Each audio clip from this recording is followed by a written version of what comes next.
Baik, assalamualaikum warahmatullahi wabarakatuh. Waalaikumsalam warahmatullahi wabarakatuh.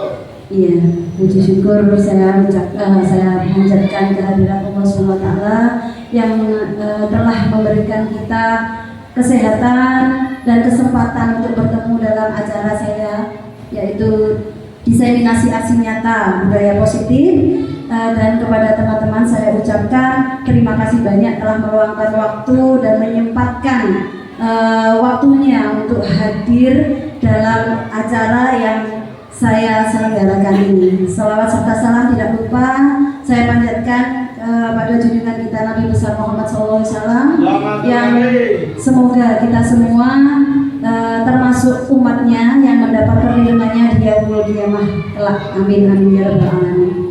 Sekali lagi saya ucapkan kepada rekan-rekan semua yang telah menyempatkan waktunya, yang seharusnya ini sudah bisa beristirahat tapi masih harus ada di sini bersama saya. Dan ini adalah acara yang terkait dengan tugas saya sebenarnya sebagai calon guru penggerak, yaitu harus memberikan diseminasi atau penularan ilmu dan sharing ilmu yang telah kami dapat selama belajar dalam pendidikan guru penggerak. Dan kami harap tidak hanya sekedar sebuah tugas, tapi nantinya akan menjadi ilmu yang bermanfaat bagi kita semua. Nah, ya, baiklah, mari kita mulai, yaitu acara diseminasi pemahaman dan pengalaman penerapan budaya positif di sekolah, nanti oleh saya sendiri, Rike Widayanti dari SDN Bangsal Sari 2, calon guru penggerak angkatan 9 Kabupaten Jember. Ini sebagai pelengkap tugas saya, yaitu pada modul 1.4 aksi nyata sampai belepotan ini. Iya, santai saja ya Bapak Ibu, acaranya santai, kita hanya berbagi ilmu, tidak harus serius atau tegang, apalagi takut ya. Kalau sama saya nggak usah takut sudah. Ya, ini sebelum kita mulai materinya, saya akan memberikan sebuah pertanyaan terlebih dahulu kepada Bapak Ibu sekalian. Nah, pertanyaan pertama, apakah Bapak Ibu setuju bila pemberian hukuman dapat mendisiplinkan siswa? Bagaimana Bapak Ibu? Apakah Bapak Ibu setuju atau tidak? Setuju dan tidak. Yang setuju coba angkat tangan. 1, 2, 3. Yang tidak setuju? 1, 2, 3, 4, 5. Ya. Yang setuju dan tidak, tadi sepertinya ada yang setuju dan tidak. Pada 1 nih, setuju atau tidak? Ya. Yang kedua, pertanyaan kedua, pemberian hadiah meningkatkan prestasi siswa, setuju apa tidak? Iya. Setuju. Ada yang tidak? Coba angkat tangan supaya jelas. Yang setuju? Iya. Yang tidak? Iya. Ada yang setuju, ada yang tidak. Monggo Bapak, silakan. Nah, pertanyaan ketiga, guru harus mampu memberikan solusi untuk setiap siswa yang bermasalah. Setuju atau tidak? Setuju. Wah, ini setuju semua ya. Yang keempat, guru berperan sebagai teman bagi siswa. Setuju? Oh, banyak yang setuju. Iya. Ini adalah pertanyaan-pertanyaan pemantik yang nanti kita akan cari jawabannya pada materi-materi yang akan kita pelajari. Semoga saja kita nanti bisa menemukan jawaban dari pertanyaan-pertanyaan ini. Lanjut. Nah, kita akan mempelajari yang pertama adalah positive mindset. Nah, gayanya bahasa Inggris ini ya. Positive mindset atau budaya positif. Apa sih budaya positif itu? Nah, budaya positif itu perwujudan dari nilai-nilai atau keyakinan universal yang diterapkan di sekolah. Nilai-nilai keyakinan yang diterapkan di sekolah otomatis adalah nilai-nilai kebajikan. Contohnya seperti apa? Ada yang tahu? Nilai-nilai kebajikan? Ada yang tahu? Ya? Profil pelajar Pancasila, Bu. Profil pelajar Pancasila. Ada 5 atau 6 itu. Iya, ada 6. Iya, jadi seperti tanggung jawab, nilai-nilai kebajikan, tanggung jawab, terus seperti disiplin, ada lagi tertib, ya, jujur, iya, jujur, terus empati, peduli, itu termasuk nilai-nilai kebajikan dan masih banyak yang lain. Next.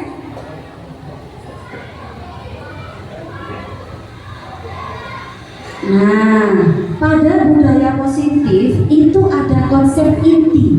Di sini ada 8 konsep inti yang akan kita kupas nanti. Yang pertama itu ada perubahan paradigma positif, disiplin positif, nilai-nilai kebajikan, kebutuhan dasar manusia, motivasi perilaku manusia, posisi kontrol guru, keyakinan kelas, dan segitiga restitusi. Ini yang akan kita bahas hari ini. Banyak, tapi nanti akan sangat menarik sekali dan akan sangat bermanfaat bagi kita dalam pembelajaran di kelas, insya Allah. Next.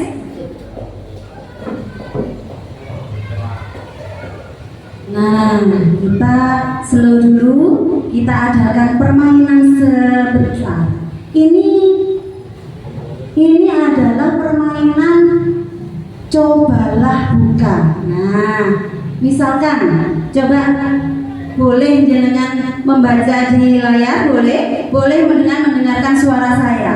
Jadi coba jenengan semua bayangkan jenengan mempunyai sesuatu yang sangat berharga dalam hidup Anda.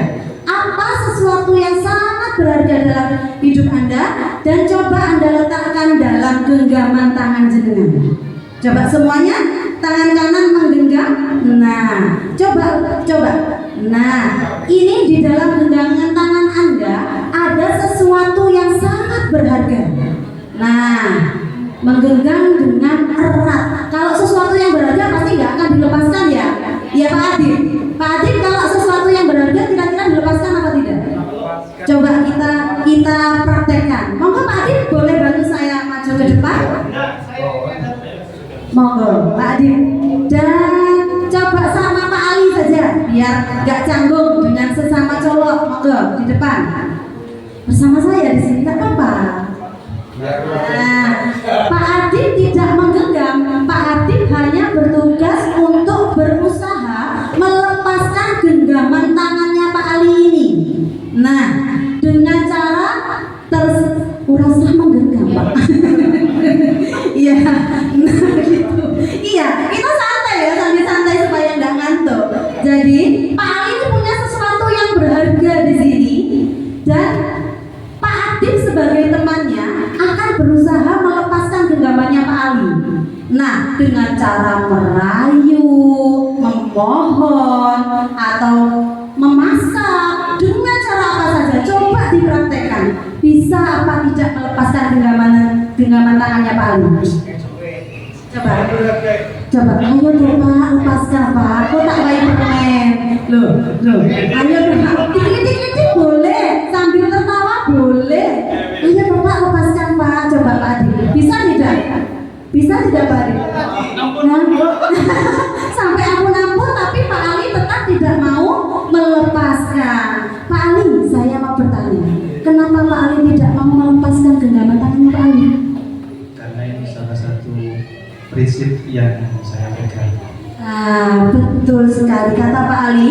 Yang Pak Ali genggam adalah prinsip yang paling penting dalam hidupnya, sehingga biarpun digelintikin, dipaksa-paksa sama Pak Adib tetap tidak bisa. Terima kasih Pak Ali dan Pak Adib. Nah, apa tujuan dari kita menggenggam sesuatu yang berharga dan tidak bisa dilepaskan? Coba slide selanjutnya. Karena sesuatu yang berharga termasuk prinsip atau apapun tidak akan kita lepaskan, meskipun itu dipengaruhi dari orang lain atau dari pihak luar eksternal. Siapa yang bisa membuka genggaman kita? Diri kita sendiri. Ya, betul sekali. Itu berarti apa? Yang bisa mengontrol kita adalah diri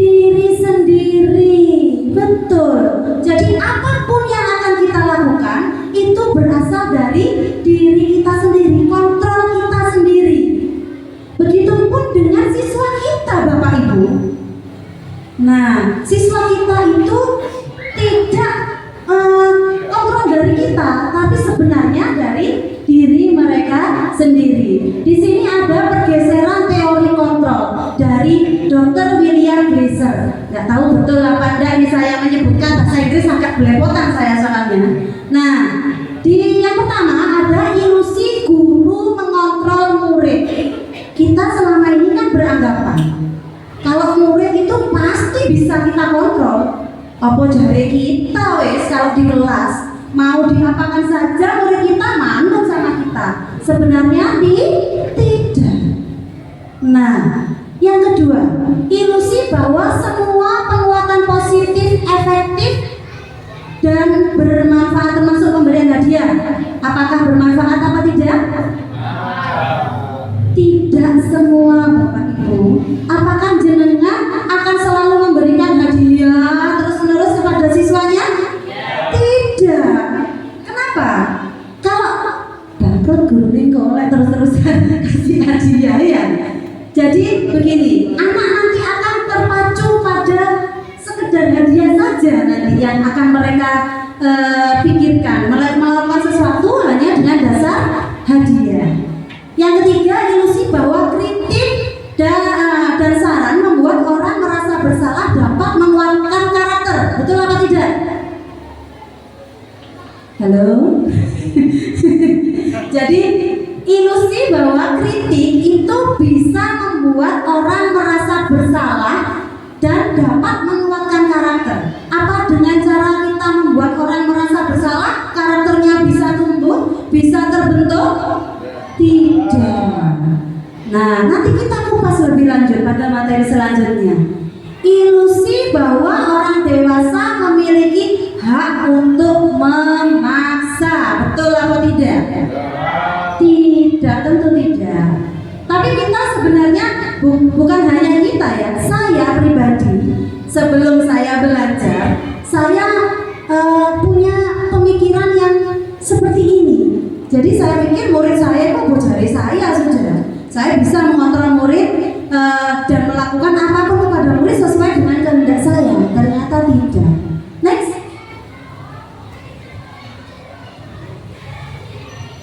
Nah, di sini ada perubahan paradigma stimulus respon, teori kontrol dan teori pilihan. Jadi, siapa sesungguhnya yang memiliki kontrol? Kalau dari stimulus respon, bila dibandingkan dengan teori kontrol atau teori pilihan, yaitu kita mencoba mengubah agar orang itu berpandangan sama dengan kita.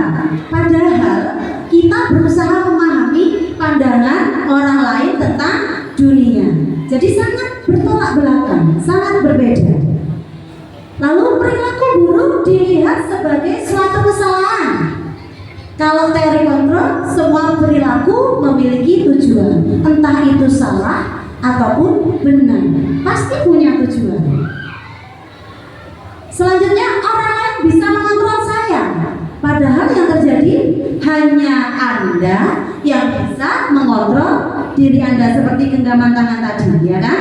Biarpun sudah dipaksa seperti apapun, dirayu seperti apapun dengan bujuk maut yang dahsyat sekaligus, nah, tetap tidak bisa membuka genggaman tangan. Itu berarti hanya kita yang bisa mengontrol diri kita. Lalu pemaksaan ada pada saat bujukan gagal. Sebenarnya kolaborasi dan konsensus menciptakan pilihan-pilihan baru. Pemaksaan ada pada saat bujukan gagal.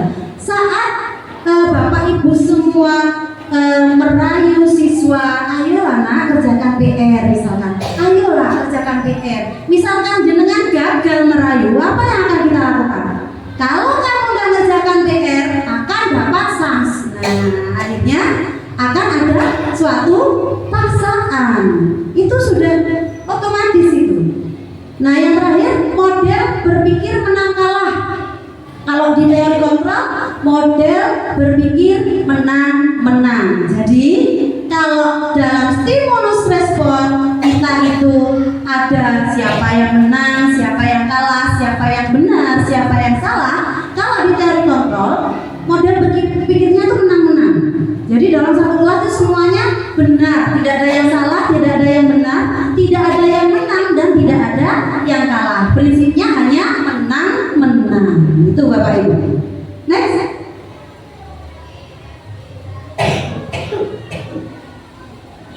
Nah, ini dia disiplin positif. Nah, kenapa saya mengupas tentang budaya positif dan ingin menerapkannya pada sekolah kita supaya kita itu bisa mewujudkan visi dan misi sekolah kita. Jadi bagaimana visi dan misi itu bisa terwujud dengan cara melakukan budaya-budaya positif yang benar-benar efektif. Jadi kita tidak yang istilahnya salah obat atau apa. Jadi kita misalkan ingin visinya tercapai tapi menggunakan paksaan atau menggunakan sebuah peraturan yang sangat keras, tidak seperti itu. Jadi yang namanya disiplin, panjenengan semua, Bapak Ibu semua sudah pasti akrab dengan kata-kata disiplin. Coba kira-kira apa yang ada di benak Bapak Ibu tentang disiplin? Coba, ada yang tahu? Membiasakan diri apa yang menjadi baik. Iya, membiasakan diri apa yang bisa menjadi baik. Lalu tanggung jawab, peraturan, hukuman. Di situ ada di disiplin. Kalau pengen disiplin, peraturannya dikencengin, hukumannya diterapkan. Seperti itu biasanya ya. Apalagi siswa kita kalau sudah dengar kata disiplin, berarti kudu manut, harus taat peraturan. Kalau tidak nanti pasti ada hukuman atau sanksi. Biasanya seperti itu. Nah, tapi di sini disiplin positif merupakan salah satu cara penerapan disiplin yang bertujuan untuk menumbuhkan kesadaran serta memberdayakan anak untuk melakukan sesuatu tanpa sogokan, tanpa ancaman maupun hukuman. Kira-kira bisa tidak ya menerapkan disiplin tanpa sogokan, hadiah atau reward atau apapun, ancaman dan hukuman? Kira-kira bisa tidak Bapak Ibu? Bisa? Ada yang menjawab bisa? Bisa? Bisa, ya. Coba kita kupas tuntas lagi nanti di materi selanjutnya. Next, Pak Hendra, operator saya sudah mulai ngantuk sepertinya ini. Memang jam rawan ini. Wah, 11:30 nanti. Nah, jadi ada nilai-nilai kebajikan universal. Nilai-nilai kebajikan universal itu semuanya sebenarnya sudah terkandung, sudah terpampang nyata. Nah, itu bahasa kerennya, terpampang nyata seperti anak-anak zaman sekarang pada profil pelajar Pancasila yang semuanya ada 6. Yang pertama, beriman bertakwa kepada Tuhan Yang Maha Esa dan berakhlak mulia. Gayanya seperti Bu Guru di kelas 1 nggih. Ayo semangat dulu supaya tidak ngantuk. Boleh berikan saya tepuk dulu supaya bersemangat? Boleh? Sepertinya ini mulai ngantuk ini. Coba tirukan saya ya anak-anak. Begitu saya kalau di kelas. Tepuk 1, tepuk 2, tepuk 3, tepuk 4. Nah, 4-nya seperti ini. Nah, tepuk 5. Nah, bisa Bapak Ibu? Coba tepuk 1, tepuk 2, tepuk 3, tepuk 4.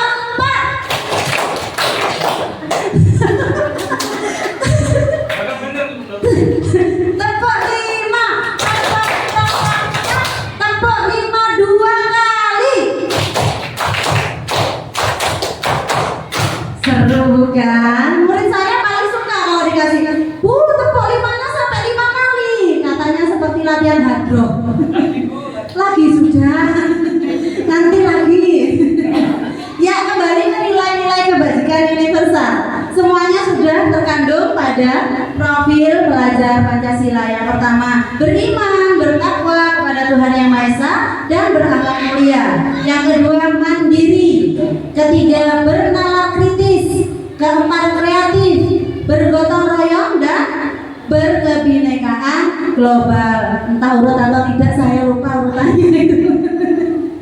Iya, semuanya sudah terkandung di sini. Semua nilai-nilai kebajikan. Jadi itulah mengapa sekarang kita menerapkan kurikulum merdeka yang di dalamnya ada profil pelajar Pancasila karena sudah mengandung 6 dimensi ini. Dalam dimensi ini, bila kita bisa menerapkan, insya Allah kita bisa mewujudkan visi dan misi sekolah kita, dan kita akan bisa mewujudkan karakter siswa yang benar-benar bagus, baik, unggul, insya Allah, dengan tentunya dengan tuntunan para bapak dan ibu guru. Next.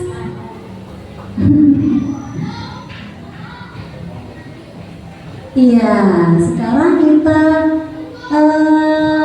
memasuki tentang motivasi perilaku manusia. Kalau membicarakan manusia ini tidak ada habisnya. Manusia itu banyak maunya, betul Bapak Ibu? Saya tidak. Kalau saya tidak banyak maunya. Saya mau banyak uangnya saja. Iya, jadi motivasi perilaku manusia. Coba Bapak Ibu baca di slide yang ada di layar, coba. Ada 3 motivasi perilaku manusia. Saya agak kesini boleh biar kena shootingan. Nah, dadah sebentar. Ya, motivasi perilaku manusia ada 3. Kira-kira Bapak Ibu berada pada kotak yang nomor berapa?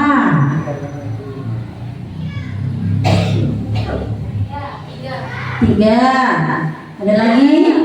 Yang pertama itu untuk menghindari ketidaknyamanan atau hukuman, untuk mendapatkan imbalan atau penghargaan dari orang lain. Yang ketiga, untuk menjadi orang yang mereka inginkan dan menghargai diri sendiri dengan nilai-nilai yang mereka percaya. Bapak Ibu ada di nomor berapa? 3 semuanya? Ada yang 2, ada yang 1? Ada yang 4? Oh, tidak ada 4 ya? 3 saja. Semuanya ada di 3, berarti sudah hebat semuanya. Nah, biasanya kita tidak usah ngomong siswa, kita sendiri. Ya, kalau sekarang sudah nomor 3, mungkin kemarin bisa di nomor 1, bisa di nomor 2. Kalau saya sendiri jujur, saya pernah ada di nomor 1 dan di nomor 2. Setiap saya melakukan sesuatu, itu saya termotivasi atau didasari dengan apa? Untuk menghindari hukuman. Contohnya, saya sendiri, saya berangkat pagi ke sekolah supaya bisa absen Bapak Ibu. Jadi tujuan awal saya itu dulu, datang pagi ke sekolah itu cuma hanya mengajar untuk absen supaya nggak melebihi jam 7. Itu jujur saya ini, ya saya itu. Dan kadang saya juga melakukan sesuatu itu hanya ingin mendapatkan sedikit pujian atau imbalan.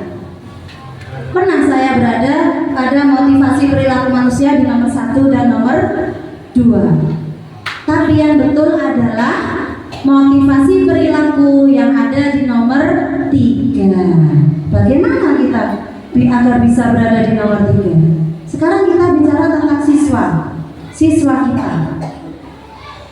Siswa kita itu sebagian besar itu pasti ada di nomor 1 dan nomor 2. Betul Bapak Ibu?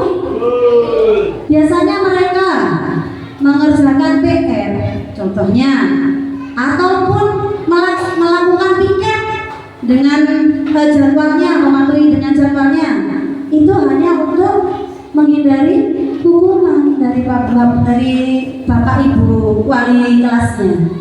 Atau misalkan mereka melakukan sesuatu yang baik hanya ingin mendapatkan pujian. Mereka belajar, besok ulangan anak-anak, belajar ya,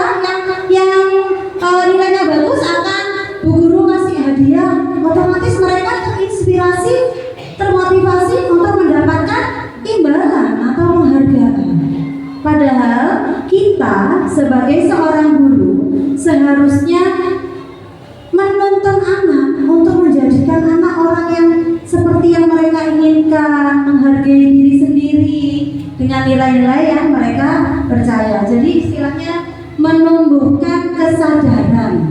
Nah, biasanya anak-anak yang seperti ini, kenapa anak-anak sulit berada di nomor 3? Karena mereka satu, belum punya kesadaran diri, belum punya tanggung jawab. Itu dia penyebab-penyebabnya.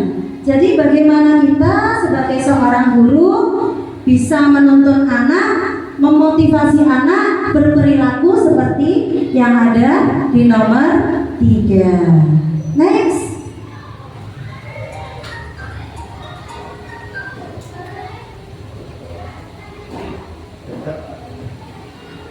Nah, sekarang kita akan membahas ada hukuman, konsekuensi, dan nanti ada restitusi. Hukuman, konsekuensi, restitusi. Yang masih asing di telinga Bapak Ibu semua dari 3 ini apa kira-kira? Restitusi. Apa sih restitusi? Kalau hukuman sudah akrab di telinga kita ya. Pernah tidak Bapak menghukum anaknya? Sering, ada yang sering, ada yang pernah. Supaya ada sering gitu Bapak gurunya bilang. Jadi perbedaan antara hukuman dan konsekuensi. Sementara kita bahas yang 2 dulu, restitusi nanti belakangan, supaya agak penasaran nanti restitusi itu apa sih. Jadi hukuman itu sesuatu yang menyakitkan harus terjadi.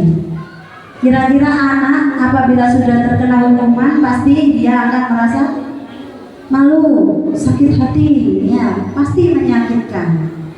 Nah, sesuatu yang harus terjadi itu konsekuensinya. Kalau di konsekuensi itu sesuatu yang memang harus terjadi. Jadi kalau hukuman itu biasanya terjadi dengan secara spontan. Misalkan ada anak terlambat, kamu kenapa pakai sepatu putih? Harusnya kan pakai sepatu hitam.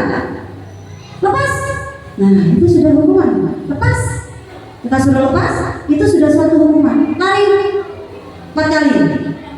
Itu tidak tertera di peraturan sebelumnya, tapi muncul begitu saja di pikiran kita. Jadi hukuman itu biasanya terjadi dengan begitu saja, tidak direncanakan. Kalau konsekuensi lain lagi. Konsekuensi itu sudah disepakati, tapi masih ada sanksinya. Misalkan besok kalau ada yang tidak piket denda 500. Piket itu sudah disepakati, bukan? Ya kan Bapak Ibu? Piket itu sudah kita sepakati. Kita buat bersama anak-anak kita di kelas. Hari Senin siapa? Hari Selasa apa? Tugasnya apa? Itu sudah disepakati. Nah, tapi apabila anak itu melakukan melanggar kesepakatannya, akan ada sanksinya. Seperti yang tidak piket denda 500, itu sudah konsekuensi. Mereka tahu apa yang mereka lakukan. Bila mereka tidak melakukan piket, mereka akan apa? Terkena sanksi. Mereka tahu, tapi sengaja dilanggar masih. Misalkan aku beli duit 500 saya, aku bayarnya sama gak nyapu. Biasanya seperti itu. Anak itu bisa berpikiran seperti itu. Bukan hanya anak, kita pun bisa seperti itu.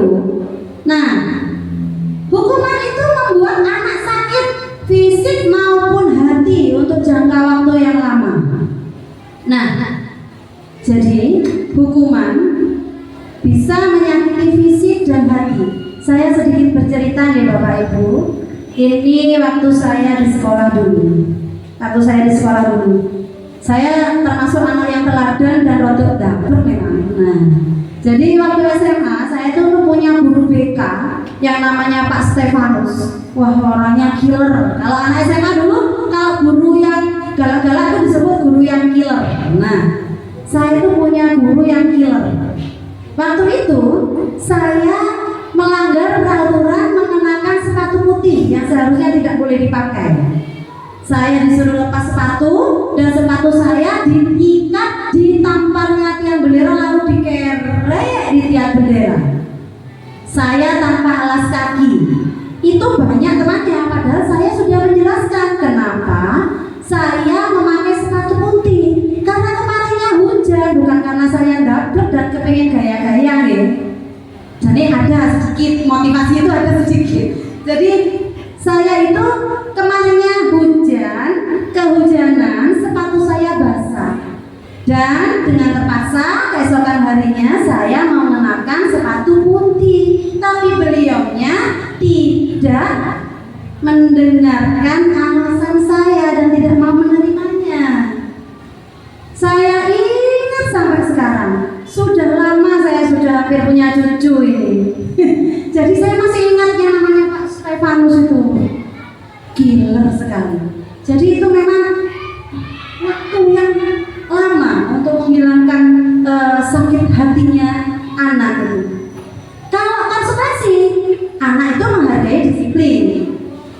Jadi dia ada acuan lah, ada acuan. Oh berarti aku nggak boleh kayak gitu. Dia menghargai disiplin, dia berusaha melakukan. Tapi kadang juga dia akan melanggarnya.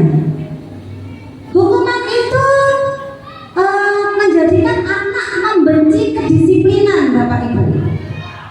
Karena memang kedisiplinan itu identik dengan hukuman memang.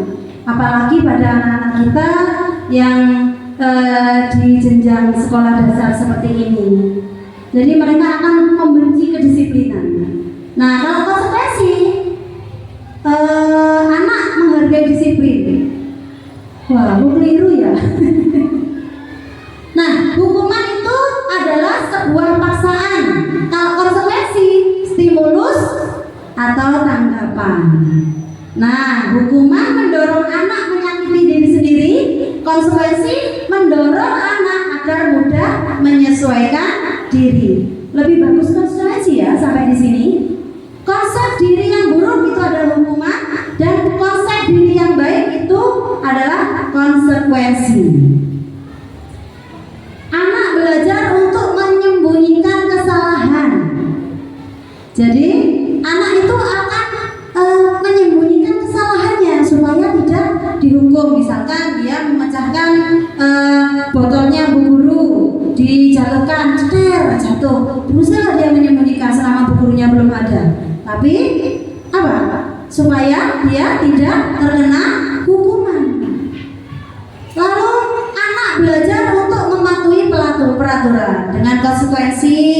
Kalau kamu melakukan ini, konsekuensinya ini loh. Kalau kamu melakukan ini akibatnya loh. Nah, jadi anak akan apa? Belajar untuk mematuhi peraturan. Lalu hukuman itu bisa membuat anak marah, rasa bersalah, dipermalukan, dan merasa tidak dihargai. Itu hukuman. Kalau konsekuensi, kehilangan hak, dibuat tidak nyaman, diasingkan untuk sementara, atau bahasa Inggrisnya time out. Ini banyak bahasa Inggris di sini istilahnya. Padahal saya itu paling tidak bisa bahasa Inggris. Jadi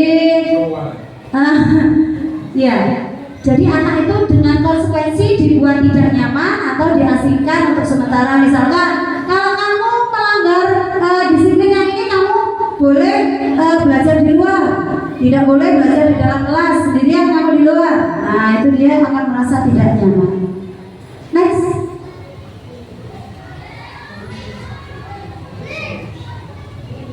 Nah, ini dia yang kita tunggu-tunggu, restitusi. Restitusi itu sedikit asing, tapi sebenarnya Bapak Ibu sudah pasti pernah melakukannya di kelas. Tapi mungkin istilahnya saja yang ini membuat kita asing. Apa sih restitusi itu?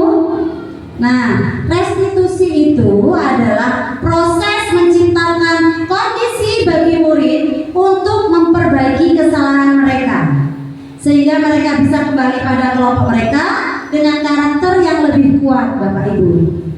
Restitusi juga merupakan proses kolaboratif yang mengajarkan murid untuk mencari solusi untuk masalah mereka dan membantu murid berpikir tentang orang seperti apa yang mereka ingin menjadi atau tujuan mulianya dan bagaimana mereka harus memperlakukan orang lain. Ini katanya Bang Gosen ini. Ini juga dari luar negeri Bang Gosen ini. Ya, jadi restitusi ini akan mengajarkan siswa kita menyadari dan menemukan masalah pada dirinya sendiri. Tentu dengan tuntunan Bapak Ibu guru sekalian.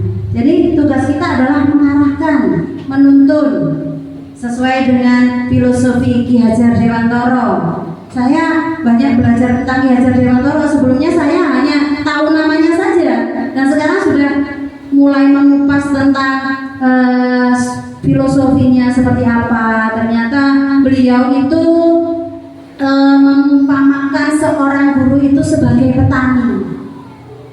Sebagai petani, apabila petani ini menanam padi, apa yang harus dia lakukan terhadap padi ini? Gitu.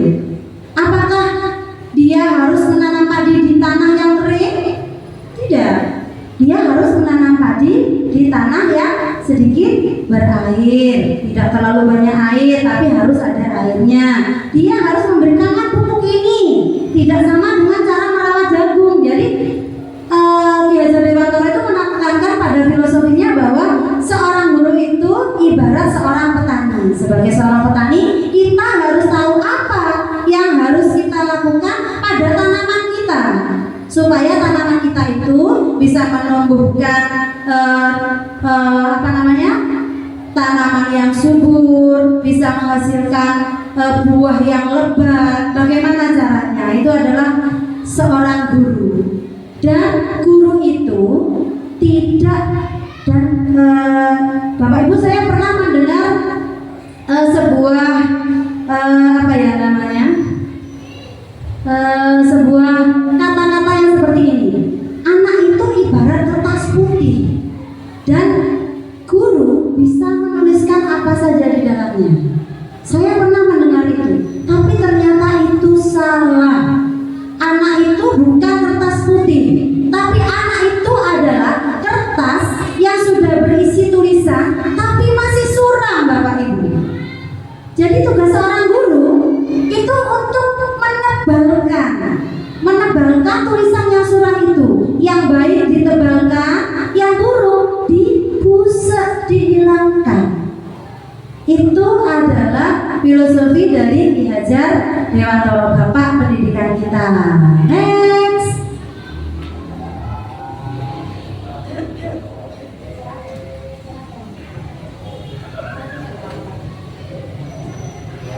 Nah, di sini ada identitas gagal dan identitas sukses dari hukuman, restitusi, hukuman, konsekuensi, dan restitusi. Nah, kalau dari hukuman tadi, sesuatu yang menyakitkan harus terjadi. Kalau konsekuensi, sesuatu harus terjadi. Restitusi merupakan pilihan. Jadi kita mengarahkan anak untuk memilih bagaimana solusi menyelesaikan masalahnya. Lalu kalau hukuman, identitas gagalnya apa? Tidak nyaman untuk murid untuk jangka waktu yang panjang. Kalau konsekuensi, tidak nyaman untuk murid untuk jangka waktu pendek. Ya, dengan sanksi yang ada di konsekuensi tadi dalam jangka waktu pendek. Tapi kalau restitusi menguatkan untuk murid dalam jangka waktu panjang. Jadi menguatkan, Bapak Ibu, kalau restitusi. Lalu di hukuman ada korban mendapatkan keadilan. Kalau konsekuensi, korban bisa diabaikan. Kalau restitusi, korban mendapatkan ganti. Misalkan kalau hukuman, korban itu mendapatkan keadilan. Jadi misalkan ada siswa A dan siswa B bertengkar, yang satunya ditonjok, gitu. Ya, yang ditegur gurunya jelas yang menonjol. Akhirnya yang menonjol dihukum, yang ditonjol merasa mendapat keadilan. Oh ya itu wes hukumanmu karena nonjol aku, adil itu. Kalau konsekuensi, korban diabaikan karena sudah tahu kan kalau kamu melanggar berarti akibatnya ini, berarti diabaikan. Kalau restitusi, korban mendapatkan ganti. Misalkan, siapa ya, Pak Subur sudah sebagai contoh. Pak Subur dan Pak Adib bertengkar misalnya, sampai batak-batakan baju. Nah, bajunya Pak Subur sampai prontol soalnya gedean Pak Adib. Ya, misalkan, jangan tersinggung Bapak. Jadi, misalkan mereka bertengkar, batak-batakan sampai kancing bajunya Pak Subur ini prontol. Ngadep nang bu gurune. Wes mulai rada awal rada jawane metu. Iya, jadi mereka berdua bertengkar sampai kancing bajunya protol. Pak Subur mengadu ke bu guru. Bu guru, bajuku ditarik sama Pak Adi sampai kancingnya lepas. Nah, bu gurunya bilang, Adi, coba kesini Adi. Nah, gitu. Bu gurunya manis ya. Bu gurunya manis bilangnya gitu. Sini Adi, coba duduk dulu Adi. Nah, Adi apa yang terjadi? Bu, tadi kan bercanda.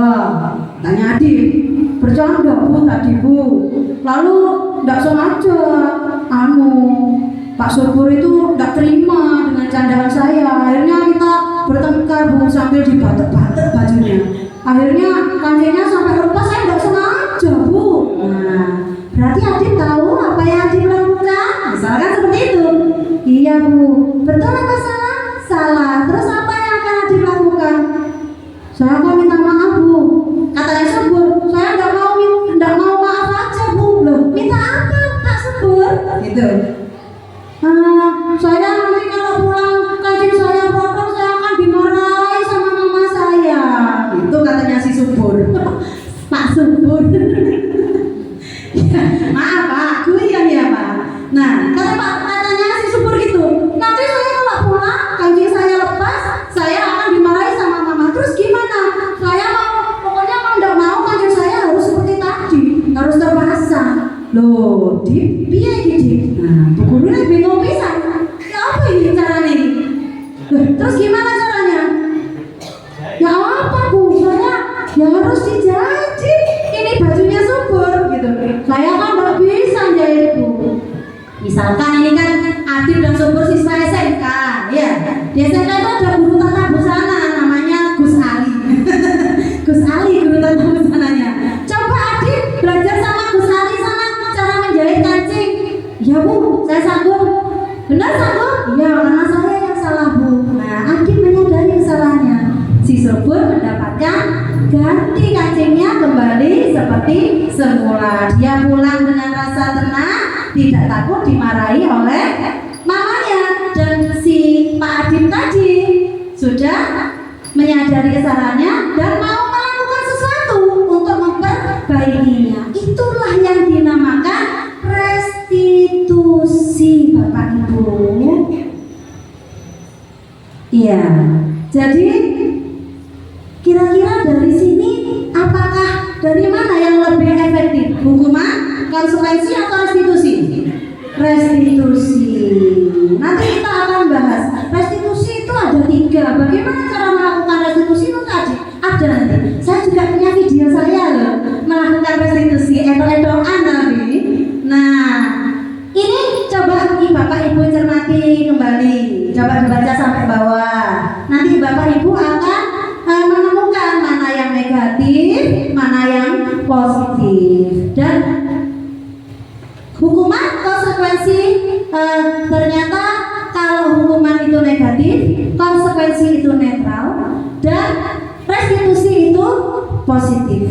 Mari Bapak Ibu kita belajar menerapkan restitusi di kelas kita. Insya Allah kita akan bisa mengendalikan anak-anak kita. Bagaimana cara kita menuntut siswa kita dengan baik. Halo Pak Operator, next operatornya mantap piye iki jam rawan ini. Bapak Ibu masih semangat? Alhamdulillah, terima kasih banyak. Nah, ada 9 ciri-ciri restitusi. Yang pertama, bukan untuk menebus kesalahan, contoh kasusnya Pak Adib dan Pak Subur tadi. Pak Adib nanti akan belajar dari kesalahan yang telah dia buat. Dia sudah menemukan sendiri apa kesalahan yang dilakukan, dia sudah menemukan, menyadari dan mau memperbaiki. Nah, itu ciri-ciri restitusi. Yang kedua, memperbaiki hubungan. Setelah kancingnya dijahit tadi, kira-kira Pak Adib sama Pak Subur satu apa tidak? Tidak, karena sudah kembali lagi. Balik wis rangkulan aneh, gitu kalau anak-anak. Ketiga, tawaran bukan paksaan. Jadi restitusi itu menawarkan apa yang akan kamu lakukan, seperti itu. Ditawarkan, anak suruh membuat pilihan, kira-kira apa yang akan dia lakukan atas kesalahan yang dia buat. Keempat, restitusi menuntun untuk melihat ke dalam diri. Jadi harus membuat anak, cobalah dicari apa sih yang kamu lakukan yang kurang dalam diri kamu itu apa. Kelima, restitusi mencari kebutuhan dasar yang mendasari tindakan. Karena restitusi diri adalah cara yang paling baik. 7, restitusi fokus pada karakter bukan tindakan. Jadi restitusi itu berfokus pada karakter, tidak hanya tindakannya anak saja, membentuk karakternya anak supaya anak itu bisa muncul karakternya nanti dari restitusi yang diterapkan. 8, restitusi fokus pada solusi. Ke-9, restitusi mengembalikan murid yang berbuat salah pada kelompoknya. Ini tidak kelihatan ketutupan ini. Jadi mereka yang berbuat salah tidak akan merasa dikucilkan karena sudah ada penyelesaian yang dirasa memang benar-benar adil. Jadi mereka bisa kembali kepada kelompoknya atau komunitasnya dengan tanpa rasa beban, rasa bersalah. Next.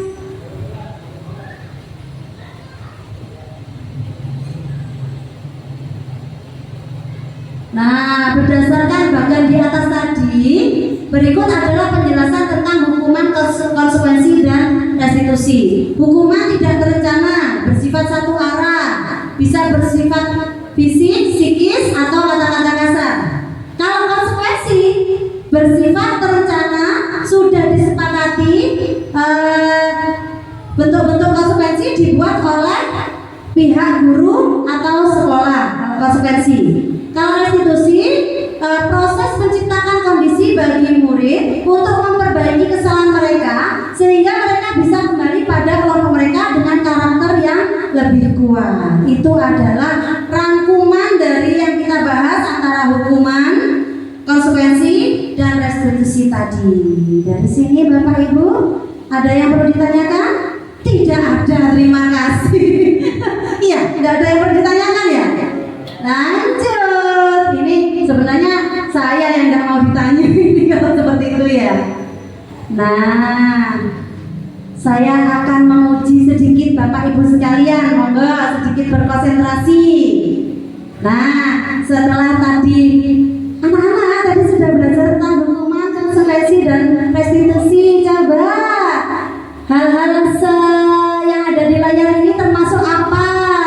Nah, Bapak Ibu guru sekarang jadi murid, main tebak-tebakan.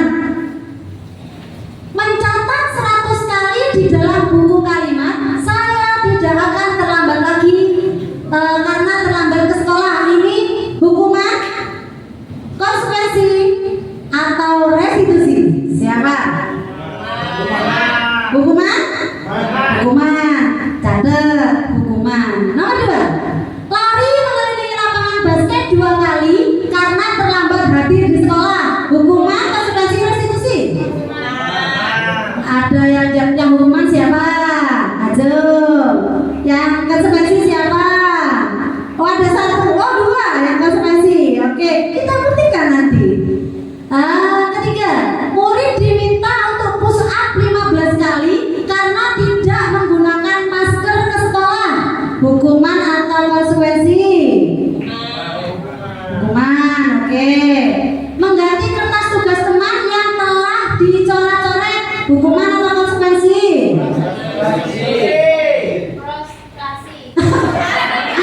Tidak ada Ibu.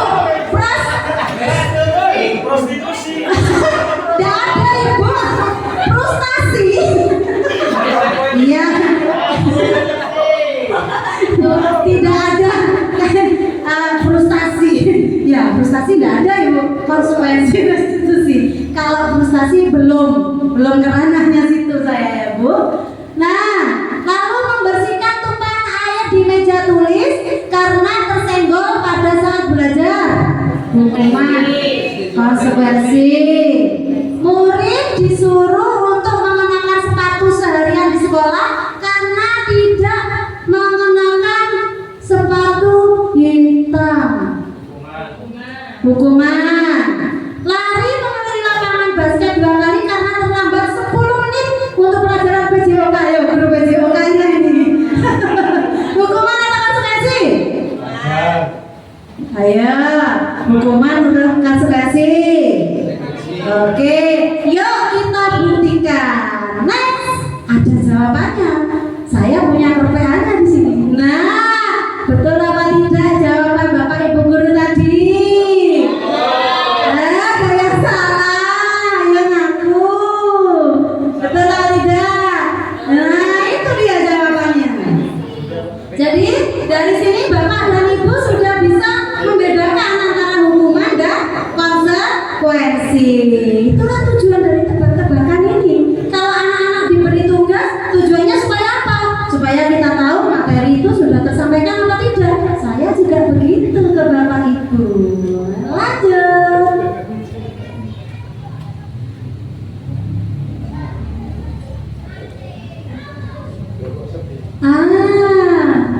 Apa ya Pak Ibu tulisannya sendur Pak? Dihukum oleh penghargaan. Wah, ya apa ini kok dihukum oleh penghargaan? Dihukum oleh penghargaan. Siswa-siswa kita itu bisa dihukum oleh penghargaan Bapak Ibu. Kok bisa? Ya, pengaruh jangka pendek dan jangka panjang. Penghargaan itu, jadi Bapak Ibu, penghargaan itu sangat berpengaruh jangka pendek dan jangka panjang. Penghargaan akan menentukan kemauan anak. Jadi dia hanya terpacu pada penghargaan. Kalau tidak ada penghargaan dia tidak akan melakukannya. Itu sangat mempengaruhi. Lalu penghargaan tidak efektif. Jadi kita memberikan hadiah, reward kepada anak-anak di kelas itu tidak efektif Bapak Ibu. Karena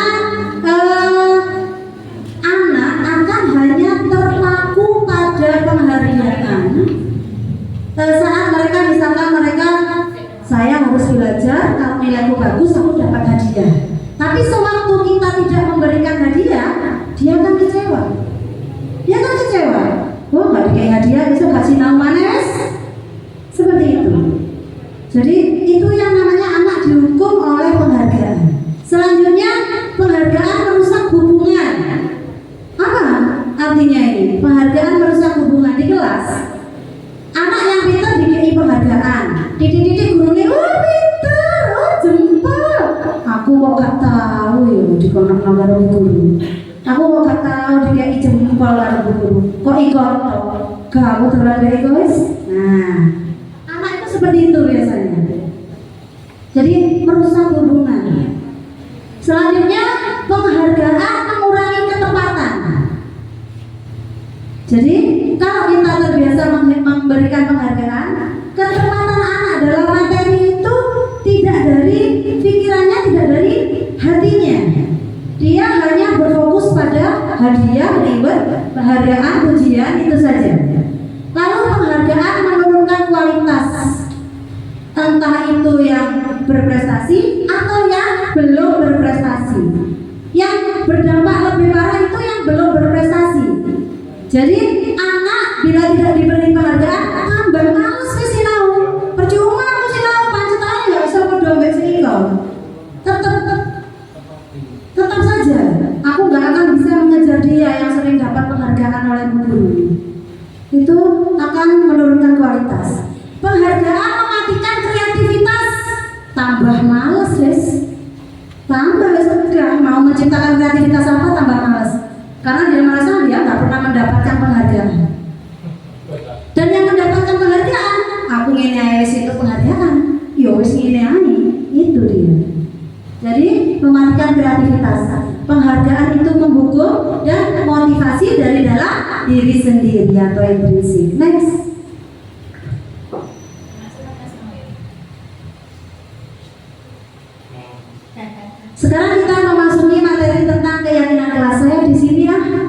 Dari tadi di situ temerin. Nutupi nggak Pak Operator? Nah, saya di sini di pojok. Mengapa keyakinan kelas? Mengapa tidak peraturan kelas saja? Coba, ada yang tahu Bapak Ibu? Mengapa keyakinan kelas? Kenapa tidak peraturan kelas saja? Ada yang tahu coba? Ada yang tahu? Mengapa harus keyakinan kelas, tidak peraturan kelas? Monggo. Monggo Bapak Ibu. Ada yang tahu? Bapak mungkin? Ada yang tahu? Bu Lazuli? Kenapa harus keyakinan kelas, tidak peraturan kelas saja? Ada yang tahu? Ngantuk ya? Ngantuk, lapar ya? Iya, coba. Mungkin sedikit menjawab dari pertanyaan dari keyakinan kelas atau peraturan kelas. Kalau keyakinan kelas ini dibentuk atau dirancang itu dengan satu kelas. Jadi semua siswa itu ikut dalam pembentukan keyakinan kelas tersebut. Kalau peraturan kelas di sini tiba-tiba gurunya itu ini peraturannya harus disiplin, harus bertanggung jawab dan lain-lain. Mungkin itu aja. Jadi di sini intinya di keyakinan kelas itu melibatkan semua siswa. Kalau yang peraturan kelas hanya gurunya sendiri, seperti itu. Atau berkolaborasi dengan guru yang lain, tidak melibatkan siswa, seperti itu. Terima kasih. Tepuk tangan untuk Bu Viko. Tepat sekali, tepat sekali. Yang disampaikan Ibu Viko tepat sekali. Jadi kenapa harus keyakinan tidak peraturan? Kalau keyakinan itu disepakati oleh satu kelas, dibuat antara siswa dan gurunya. Kalau peraturan hanya ditentukan oleh gurunya. Coba kita buktikan. Next. Nah, kita coba bayangkan kepada diri kita dulu sebelum kita ke siswa-siswa kita. Ada pernyataan, pertanyaan atau pernyataan ya? Pertanyaan. Yang pertama, mengapa kita memiliki peraturan tentang menggunakan helm pada saat mengendarai kendaraan roda 2 atau motor? Kenapa? Supaya apa kita memakai helm? Supaya benar, sudah selamat. Supaya tidak ditangkap polisi. Nah, itu, iya, kita biasanya kalau kita hanya mentaati peraturan, kita memakai helm biar nggak kena tilang, biar nggak ditangkap polisi. Itu dia. Dari hati kita itu niatnya seperti itu. Kenapa pakai helm? Biar tidak kena tilang, biar tidak ditangkap bapak polisi. Tapi kalau menggunakan keyakinan dari dalam hati kita dengan kesadaran penuh, kita memakai helm karena ingin melindungi keselamatan kita, Bapak Ibu. Ya itu, jadi ada dua motivasi.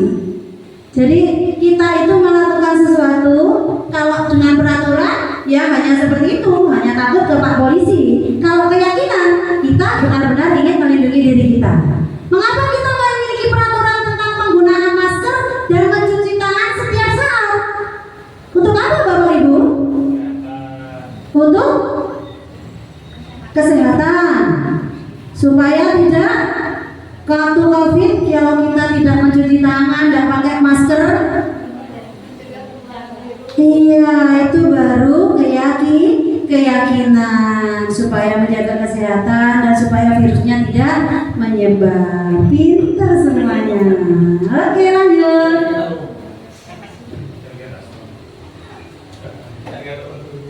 Nah, jadi Bapak Ibu sekalian, keyakinan kelas itu dibuat berdasarkan kesepakatan antara guru dan siswa dan bersifat universal. Kalau peraturan dibuat oleh guru dan bersifat satu arah. Lanjut.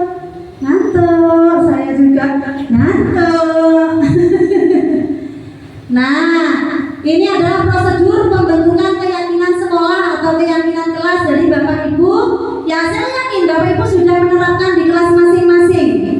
Keyakinan kelasnya Bapak Ibu sudah ada keyakinan kelas di kelasnya masing-masing? Sudah. Alhamdulillah, pasti ada keyakinan atau biasanya yang sering akrab di telinga kita adalah kesepakatan kelas. Bisa dibaca Bapak Ibu, dicermati. Next.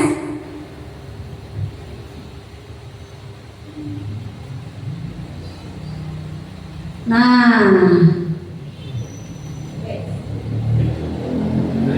next.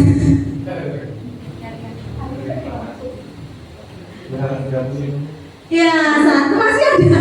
Tinggal posisi kontrol dan segitiga restitusi yang kita tunggu tadi. Sabar ya ibu-ibu ya. Sabar. Posisi kontrol yang dikembangkan oleh Diane Gosen ini. Oh, ini baca apa ya Diane Gosen? Ya, aku mau lo master bang. Oh, laki-laki. Oke. Jadi posisi kontrol itu ada 5 Bapak Ibu. Yang pertama adalah pembuat rasa bersalah. Yang ketiga itu kedua penghukum. Terus teman, pemantau dan manajer. Kira-kira Bapak Ibu sudah ada di posisi kontrol yang mana? Manajer. Nah, manajer pikirannya manajer itu mau kelola duit. Ya, duit terus data-data gitu ya. Nah, coba kita lihat next. Ya, lanjut. Tukang pantau, mantau aja. Nah, penghukum. Nah, ini sebagai penghukum. Seorang penghukum bisa menggunakan hukuman fisik maupun verbal. Orang-orang yang menjalankan posisi penghukum senantiasa mengatakan bahwa sekolah memerlukan sistem atau alat yang dapat lebih menekan murid-murid lebih dalam lagi. Contoh kalimatnya ini, kamu ini selalu saja salah. Itu ucapan posisi kontrol guru sebagai penghukum. Mesti salah kalau ini. Nah, tuh. Lalu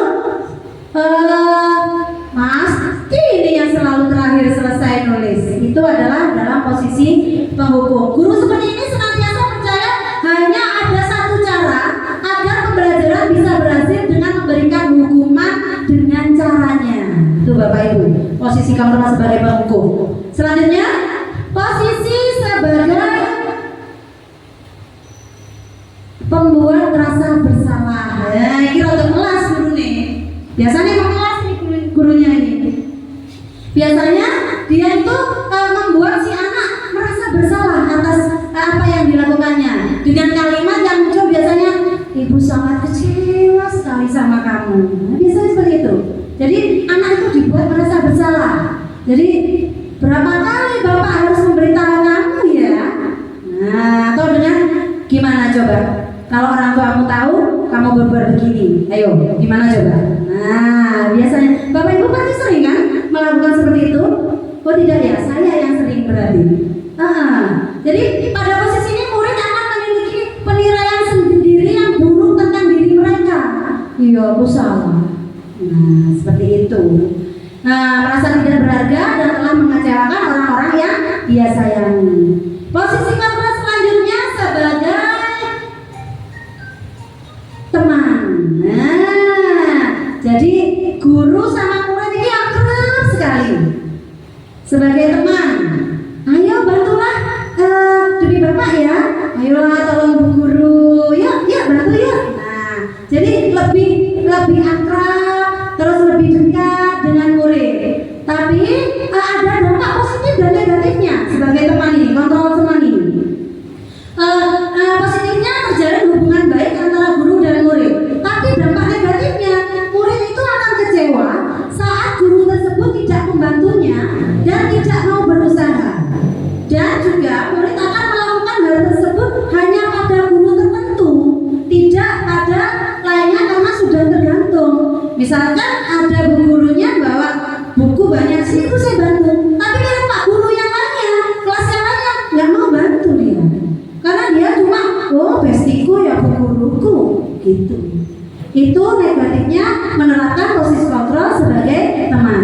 Yang keempat, posisi kontrol sebagai suwi ya, pemantau. Oh, ini satu bang. Ini tangannya di belakang, mantau saja gitu. Nah, turun pak, pemantau aja.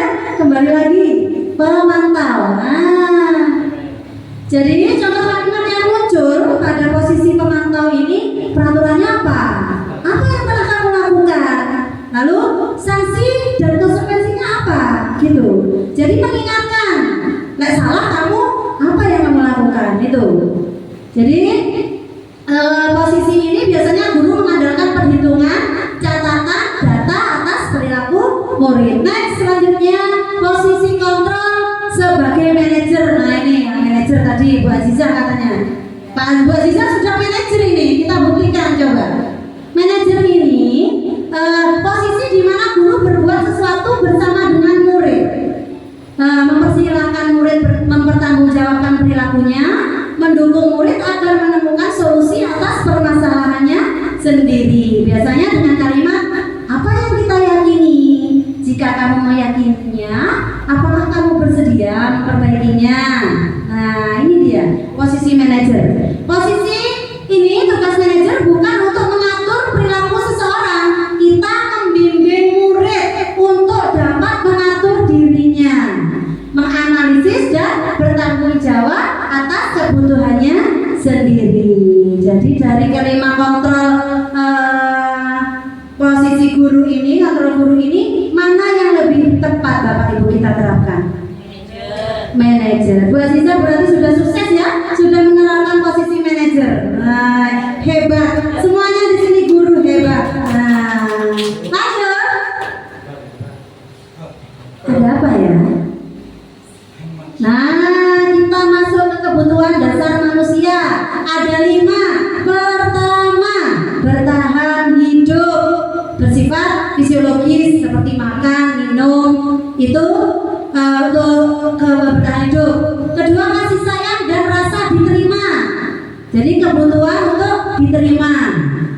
Kebebasan, kebutuhan akan pilihan. Misalkan anak di sekolah, aku nggak mau Bu belajar di dalam kelas, ya sudah, ya kita belajar di luar. Anak itu menginginkan kebebasan.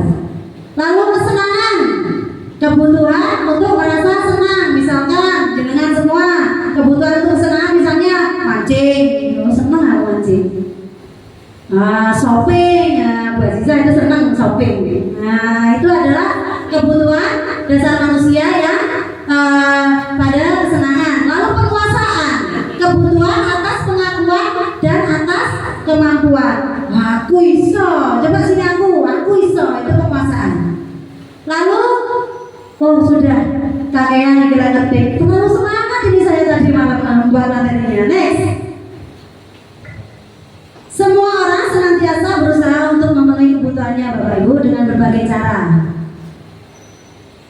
Ya, bila mereka tidak dapat mendapatkan kebutuhannya dengan cara yang positif, mereka bisa melanggar peraturan atau melakukan hal-hal yang tidak sesuai dengan nilai-nilai kebajikan. Bisa saja seseorang apabila kebutuhannya tidak terpenuhi Bapak Ibu, mereka akan melakukan pelanggaran. Maka seringkali kita mendengar peraturan dibuat untuk dilanggar. Seringkali kita mendengar seperti itu. Next.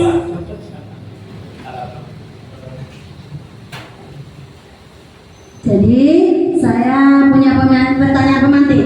Ibu Ambar, guru wali kelas 2 di SD Pelita Hati sedang bingung menghadapi ulas salah satu murid di kelasnya, Doni. Beberapa anak di kelas 2 telah datang padanya dan mengeluhkan Doni yang seringkali meminta bekal makan siang mereka dengan paksa. Jika Anda mendapati situasi seperti Ibu Ambar, apa yang akan Anda lakukan? Menurut Anda, kira-kira apa alasan Doni melakukan hal itu? Ada yang bisa membantu? Kenapa? Karena Doni lapar. Kira-kira Doni lapar tuh berarti dia tidak apa? Tidak dimasakin oleh mamanya. Yang lainnya membawa bekal, si Doni tidak dibawakan. Makanya Doni apa? Memaksa mengambil punya temannya. Itulah Bapak Ibu contoh apabila kebutuhan anak tidak terpenuhi. Next. Ya, banyak contohnya. Banyak contohnya. Next, Pak. Ya, aku mengambil makanan mereka karena lapar Bu. Itu ada adalah bentuk dari kebebasan, penguasaan, kebutuhan hidup, cinta dan kasih sayang atau kesenangan? Coba apa Bapak Ibu? Kebutuhan hidup. Pinter Bapak Ibu ya, sudah pinter. Next, tanya lagi. Aku senang mengambil makanan mereka karena aku ingin mendapatkan perhatian dari mereka dan ibu guru. Kira-kira apa ini? Kebutuhan kan? Cinta dan kasih sayang. Enggak sih dicampur dia, ya. Tanya lagi. Suka bertanya ya Bu Ike ya. Aku ingin teman-teman tahu bahwa saya pemberani dan tidak penakut. Penguasaan. Next. Pinter semua Bapak Ibu guru, sudah pinter. Siapa Bu gurunya? Aku bosan dengan menu bekalku yang setiap hari selalu sama. Ayo. Kesenangan. Apa yang dia inginkan soalnya? Dia senangnya tahu dikawani tempe karo mamanya. Mangga sambil digelatong ini boleh loh Ibu yang di depannya itu. Nah, aku iseng saja dan ingin melihat wajah temanku saat aku mengambil makanannya. Ayo, apa ini ayo? Hah? Ayo, kebebasan, penguasaan, kesenangan? Hah? Penguasaan Bapak Ibu. Adakah lagi pertanyaannya? Coba next. Dorong, coba susu. Pak terima kasih dong. Sebentar, saya ini harus memenuhi limit waktunya loh Bapak Ibu. Dunia berkualitas. Jadi dunia berkualitas itu seperti album foto Bapak Ibu. Kita akan menyimpan semua kenangan di sana. Kenangan-kenangan bersama orang yang disayangi, kenangan-kenangan yang momen-momen berharga. Itu adalah dunia yang berkualitas. Bapak Ibu semuanya harus mempunyai dunia yang berkualitas, yaitu siapa orang-orang yang paling penting dalam hidup Anda, nilai kebajikan apa yang terpenting dalam hidup Anda, dan selanjutnya. Itu adalah arti dari dunia berkualitas. Next, kita ciptakan dunia berkualitas bersama-sama ya Bapak Ibu. Semangat Bapak Ibu, ini yang terakhir, sudah saya janji yang terakhir. Bosan ya dengan suara saya dari tadi? Apa telinganya sudah mulai nyut gitu ya? Saya juga ini teringatnya dosa ini Bapak Ibu. Segitiga restitusi, oh iki arek semula mau dibahas. Arek gitu loh. Segitiga restitusi. Segitiga restitusi itu ada 3, namanya segitiga ya ada 3 ya. Yang pertama validasi tindakan yang salah, lalu menstabilkan identitas dan menanyakan keyakinan. Kalau validasi tindakan yang salah itu biasanya menanyakan kamu tentu punya alasan mengapa kamu melakukan itu, atau adakah cara yang lebih efektif untuk mendapatkan apa yang kamu butuhkan. Itu biasanya. Kalau menstabilkan identitas, setiap orang pasti pernah melakukan kesalahan. Jadi kita tidak fokus kepada kamu salah, tidak. Tapi semua orang sudah pernah melakukan kesalahan. Kamu bukan satu-satunya yang pernah melakukan ini. Contohnya seperti itu. Dan kalau menanyakan keyakinan apa yang telah kita sepakati, jadi kita kembalikan. Bila Anda melakukan kesalahan, kembalikan pada kesepakatan awal. Nah, kamu ingin menjadi orang yang seperti apa gitu. Kok kamu ini kok gini terus? Gitu maksudnya. Next. Banyak contohnya ya Bapak. Nah ini saya punya video saya penerapan segitiga restitusi Bapak Ibu. Coba mau nggak perhatikan, saya juga mau duduk sebentar. Gak bisa. Aduh, nggak ada suaranya. Gimana? Bluetooth mode. Oh, sebentar ya, sabar Bapak Ibu. Oh ini menarik loh nih. Saya syuting sampai 3 kali nih Bapak Ibu dengan siswa saya. Sulit ini Bapak Ibu. Iya benar. Emang kalau nggak ditampilkan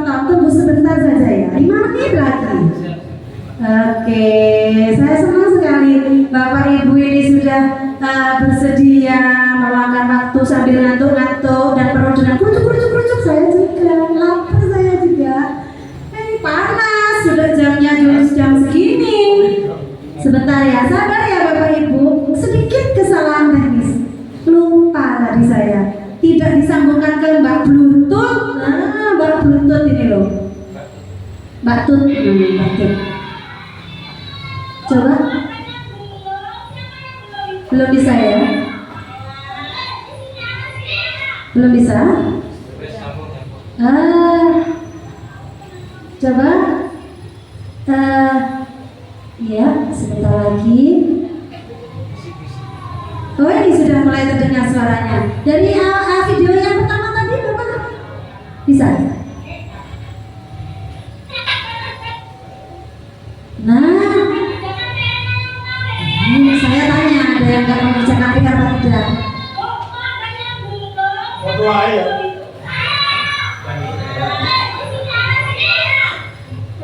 Begini cara penerapan, kurang lebihnya seperti ini penerimaan sekitar institusi. Beneran?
Iya.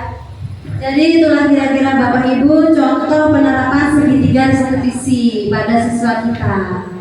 Siang-siang pergi ke pasar raya, jangan lupa beli alpukat. Demikian presentasi saya, semoga bermanfaat. Terima kasih Bapak Ibu semua. Demikian presentasi saya dan saya ucapkan banyak terima kasih atas kehadirannya. Wassalamualaikum warahmatullahi wabarakatuh. Waalaikumsalam warahmatullahi wabarakatuh. Bukanya dah. Bukanya kan. Lampu tuh buka.